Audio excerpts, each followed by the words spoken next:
Pozeráte sa na zábery z exkluzívnej prehliadky svadobného salónu Anny, ktorá sa uskutočnila uplynulý víkend v Michalovciach už po 6. krát. Z roka na rok krajšie svadobné róby a spoločenské šaty, jedinečná hudba, perfektná choreografia s tanečnými prvkami a koketnými pohľadmi modeliek. Tak úžasne na nás zapôsobila módna show pri príležitosti 20. výročia spomínaného salónu. A tak sa pýtame majiteľky a organizátorky, ako to robíte? Na začiatku si poviem, ako to chce vyzerať. A vlastne všetko ostatné sa to prispôsobuje tomu. To znamená, že jak hudba, tak vlastne choreografia, tak vlastne zladenie všetkých tých šiat. Z celej prehliadky musí ísť určitá energia. Pani Bartová je majiteľkou jedného z 5 najstarších svadobných salónov na Slovensku.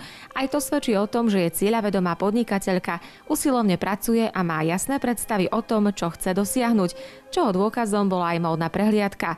Je zásadová a pracuje výhradne s profesionálmi. A ako sa im pracuje s ňou? S pani Bartovou je to jednoduché, pretože ona presne vie, čo chce a tým pádom práca ide veľmi dobre. Česalo sa mi vynikajúce, lebo modelky pomaly všetky boli tie rovnaké.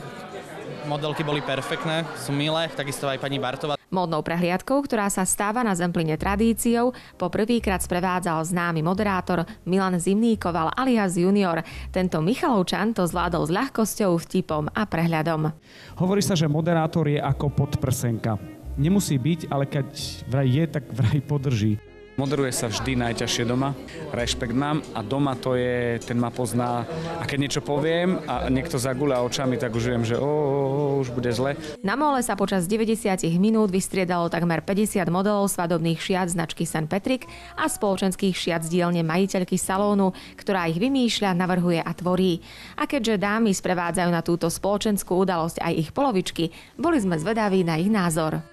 Najviac sa mi páčili tie, tuším, to boli predposledné, také zelené a mali také kamienky trblietavé a to bolo také veľmi elegantné. Mňa celkom aj zaujíma móda a stále to spolu s manželkou vlastne sme na tej prehliadke a vyberáme nejakú róbu na ples, ktorý príde budúci rok.